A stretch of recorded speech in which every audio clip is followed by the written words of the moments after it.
You spend May planting tomatoes and wonder why your harvest barely fills a basket. Your neighbor started the same seeds in February and canned 50 jars of sauce by July. The gap isn't talent, it's a transplant window you've been missing for years. The result is 3 times the yield from the same square footage, earlier harvests that dodge peak pest pressure, and a production advantage so obvious your neighbors will ask what you're doing differently. 10 seeds started between February 1st and 28th will transform your backyard from a hobby into a serious food system, but only if you understand which crops need that head start. Here's what most people miss. You wait for spring because that's what garden centers condition you to do, but spring planting is backwards biology. Plants need time to build root systems before heat stress hits. Tomatoes started in February develop 8 weeks of root mass before transplant. They hit the ground reaching for water 3 feet down instead of panicking in the top 6 inches where summer heat dries soil daily. Peppers need even longer, 10 weeks minimum, because they're slow germinators with a 100-day fruit requirement. Start those in May, and you're harvesting in September when night temperatures drop and production stops. Start them February 10th, and you're picking in late June with 3 months of peak yield ahead. Think about it. February tomatoes produce 40 fruit per plant. May tomatoes produce 12. Same variety, same care, triple the output. Why? Root mass determines drought tolerance, nutrient access, and flowering capacity. Deep roots mean plants don't need daily watering, don't stress during heat waves, and set fruit continuously instead of shutting down when temperatures spike above 90 degrees. But here's the reality. Most gardeners lose 60 productive days by waiting for last frost dates that don't account for indoor starting timelines. You're gardening backwards. Seed one is onions. Most people buy onion sets in spring and wonder why their harvest looks like scallions instead of storage bulbs. The problem is timing. Onions are photoperiod sensitive. They bulb up based on day length, not maturity. Plant them too late, and they don't have enough vegetative growth before the summer solstice triggers bulbing. Start onion seeds indoors. February 1st through 10th. Use 2-inch deep trays filled with seed starting mix. Seeds germinate in 7 to 10 days at 60 to 65 degrees. No bottom heat needed. Transplant outdoors in late March when seedlings are pencil thick. Space them 4 inches apart. By July, you'll harvest 1-pound bulbs that store for 6 months. Compare that to sets planted in April that give you half-pound bulbs that sprout by October. The February advantage is a 6-month supply versus a 2-month supply from the same garden space. Seed 2 is leeks. Think of leeks as onion's cold hardy cousin with even more patience and payoff. Leeks take longer to germinate, 10 to 14 days, and grow slower, but they're frost sweetened. Light freezes actually improve their flavor instead of ending the harvest. Start leek seeds. February 1st through 15th.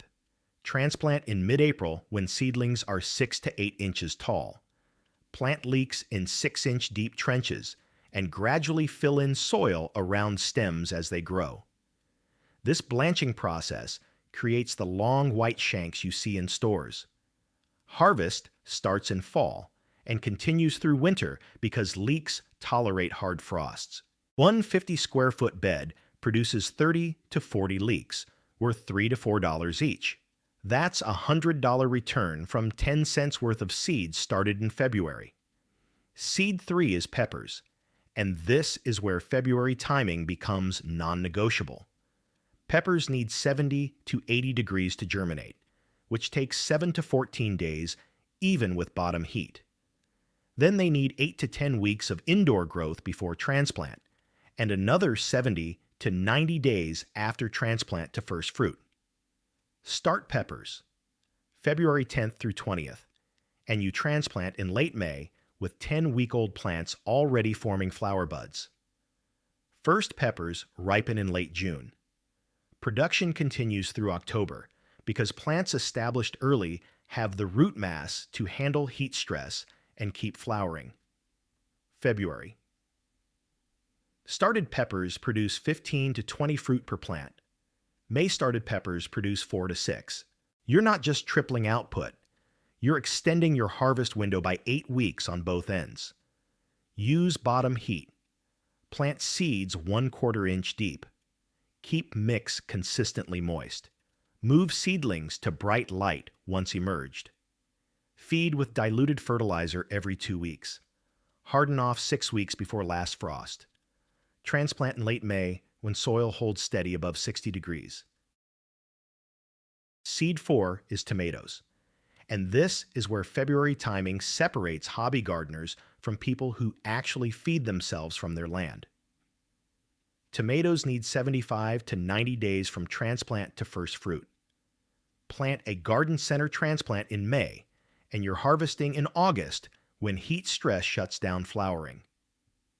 Start seeds February 15th through 28th, and you transplant 8-week-old plants in late April with root systems already established, flower clusters forming, and enough cold-hardened resilience to handle late frosts. First tomatoes ripen in mid-June.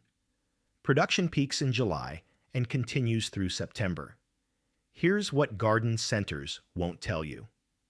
Those $4 seedlings are root-bound, stressed from transport, and weeks behind where they should be. May transplanted tomatoes average 12 to 15 fruit per plant. February. Started tomatoes average 35 to 45 fruit per plant. That's not improvement, that's redesign. Focus on paste varieties like Roma and San Marzano if you're planning to preserve. Lower water content means better sauce, easier canning. One plant produces 15 to 20 pounds. 10 plants give you 50 jars of sauce, 20 pounds frozen and fresh eating all summer. That's $600 worth of organic tomatoes from $30 worth of seeds. Now here's where companion planting stops being decorative and becomes pest management. Plant basil between tomato plants. Basil repels aphids, whiteflies, and hornworms through volatile compounds. Spacing is 18 inches for tomatoes, 6 inches for basil, alternating in rows. You're not adding work. You're designing a polyculture where one plant protects another while you harvest both. Basil started February the 20th through 28th transplants with tomatoes, needs the same warm soil, and produces continuously if you pinch growing tips every 2 weeks. One basil plant yields enough for weekly pesto plus excess to dry or freeze. 10 plants supply a year's worth with zero pest pressure because tomatoes and basil confuse insects looking for monoculture rows. Add French marigolds around the perimeter. Marigolds suppress nematodes through root compounds. Plant from seed in late February. Transplant as a border in early May. You've created a living barrier that works while you sleep. Seed 5 is eggplant, and this might shock you. Eggplant is the most underutilized high-yield crop because people assume it's difficult. Wrong. Eggplant is heat-loving, pest-resistant once established, and incredibly productive. The catch is timeline. Eggplant needs 100 to 120 warm days and won't set fruit until nighttime temperatures stay above 55 degrees. Start seeds February 10th through 20th, and you transplant in late May with 10-week-old plants ready to explode. First fruit ripens in mid-July. Each plant produces 10 to 15 large fruit over 8 weeks. That's 40 to 60 eggplants from a 4-plant cluster. The key vulnerability is flea beetles. Solution: floating row covers for 3 weeks after transplant. Remove covers once plants establish. No sprays needed.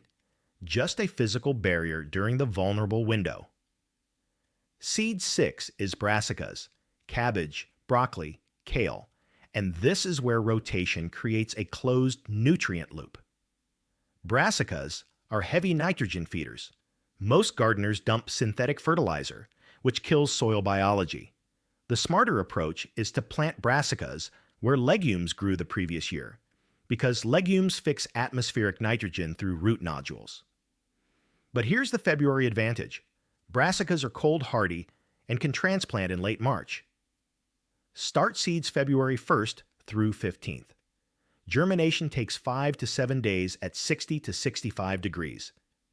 Transplant 8-week-old seedlings in early April when soil reaches 45 degrees. Cabbage matures in 75 days. Broccoli in 60. Kale produces for 6 months. Early transplanting means you harvest by late June before cabbage moths peak in July. Plant onions and garlic between brassica rows. Alliums repel cabbage moths and aphids through sulfur compounds. You're harvesting onions in July, brassicas in June and October, and managing pests through design rather than intervention. Seed 7 is more basil, which deserves focus because most people treat herbs as afterthoughts instead of production crops. Basil started. February 20th through 28th gives you a 12-week head start. Early starts develop woody stems and branching structure before transplant, which means each plant becomes a multi-stem producer. Pinch the growing tip when plants reach 6 inches to force lateral branching. Each pinch doubles production. Transplant in late May after all frost danger passes. Space plants 12 inches apart in full sun. Harvest by cutting stems above leaf nodes. 1 plant yields a ½ pound weekly during peak season. 10 plants supply enough to make pesto weekly, dry for winter, and freeze in olive oil. But here's the reality.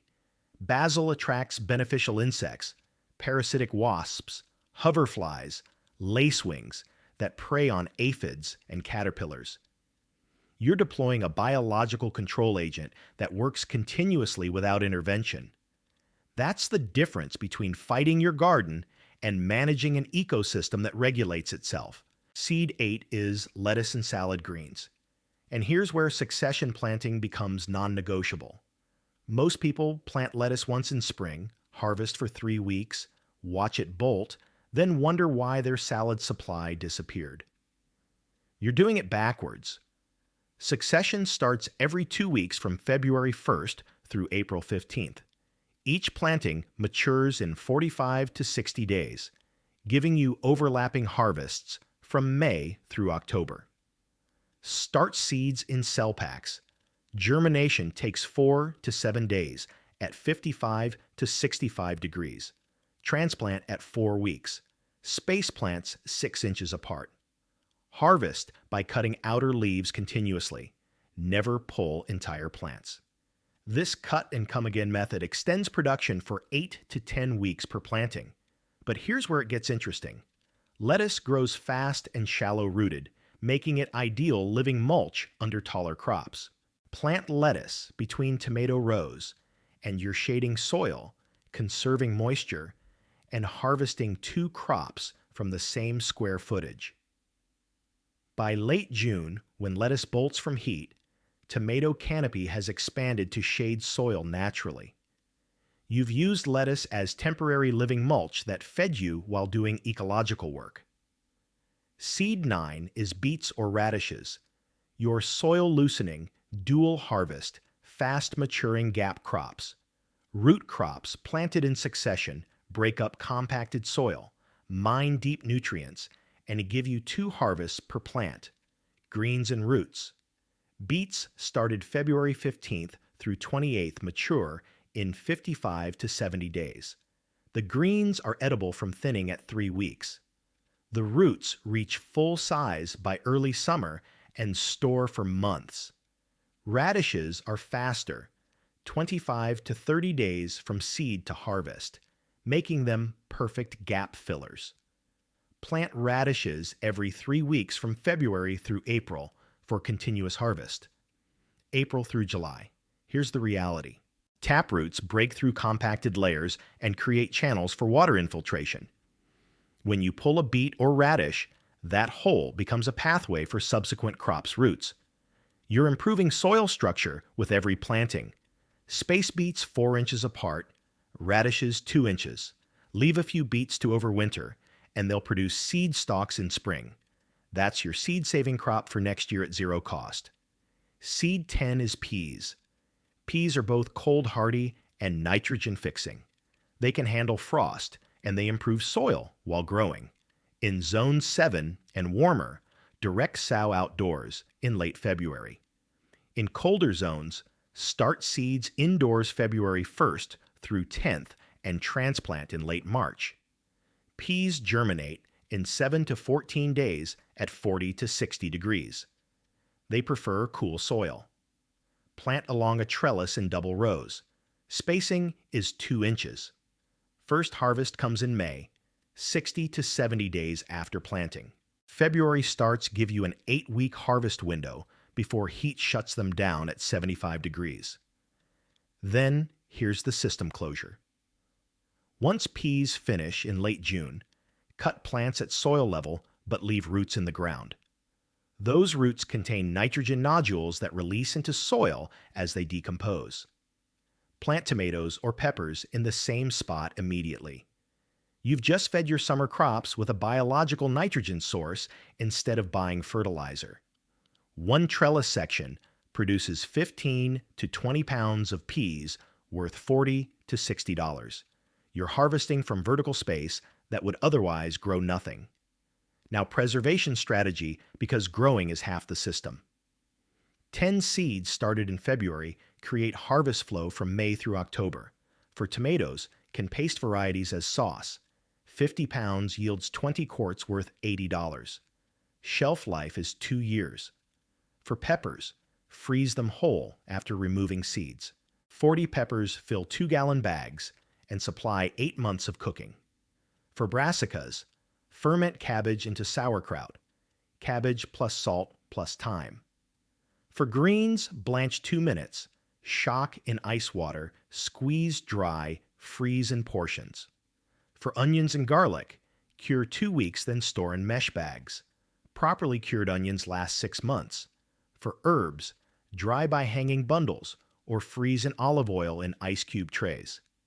The preservation strategy is processing in small batches as crops ripen and building a pantry that feeds you December through April when nothing grows fresh.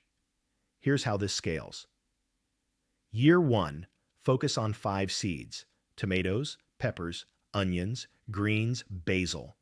Learn February timing, dial in your indoor setup, master transplanting. Year 2, add brassicas, eggplant, root crops. Your soil is better, your timing is dialed, you're ready to expand. Year 3, implement the full 10-seed system with succession planting. Add seed saving, so you're not buying seeds anymore. By year 3, you've built a self-regulating system that requires less input each season because soil improves, knowledge compounds, and the garden runs itself with weekly maintenance rather than daily intervention. For seed saving, start with easiest crops. For tomatoes, let best fruit overripen. Scoop seeds into jar, add water, ferment 2 to 3 days, rinse, dry, store. Tomato seeds last 4 to 6 years. For peppers, let one fruit fully ripen. Scrape seeds onto paper towel. Dry 1 week, store. Pepper seeds last 2 to 4 years. For basil, let plants bolt at season's end. Shake dried seed heads into bag. One plant produces hundreds of seeds. You're not buying seeds. You're not dependent on supply chains. Here's the reality. 10 seeds started between February 1st and 28th create a garden that outproduces conventional approaches by 3 times, reduces summer maintenance by half, and saves $600 to $800 yearly. The front-loaded effort is 6 hours in February, mixing soil, filling containers, sowing seeds, setting up lights. Then weekly maintenance, watering seedlings, transplanting in spring, harvesting in summer, preserving in batches. By year 3, You're not buying seeds. You're not fighting pest outbreaks because you designed polycultures that confuse them. And you're not spraying or fertilizing because your soil builds fertility through crop rotations and nitrogen-fixing plants. You're walking into your backyard for 15-minute harvest sessions while neighbors are at the garden center buying replacement plants and pest solutions for problems you designed out months ago. The food you're producing: organic tomatoes at $6 per pound, peppers at $4 per pound, basil at $3 per ounce, would cost $800 to $1,000 at a store. Your seed investment was $30. Your time investment was 6 hours in February and 2 hours weekly. That's not a hobby. That's a parallel food system that insulates you from price spikes and supply disruptions. Start today. Order seeds this week by January 31st. Set up your indoor area, south window, or grow lights, seed starting mix, containers with drainage. February 1st through 10th, start onions, leeks, brassicas. February 10th through 20th, start peppers and eggplant. February 15th through 28th, start tomatoes. February 20th through 28th, start basil, greens, beets, direct sow peas if climate allows. By late April, you're transplanting. By May, you're harvesting peas and greens. By June, you're picking peppers and tomatoes while neighbors set out garden center transplants. By July, you're processing abundance. By year 3, you're operating a self-regulating system that produces maximum output because you designed it correctly in February instead of reacting to problems all summer.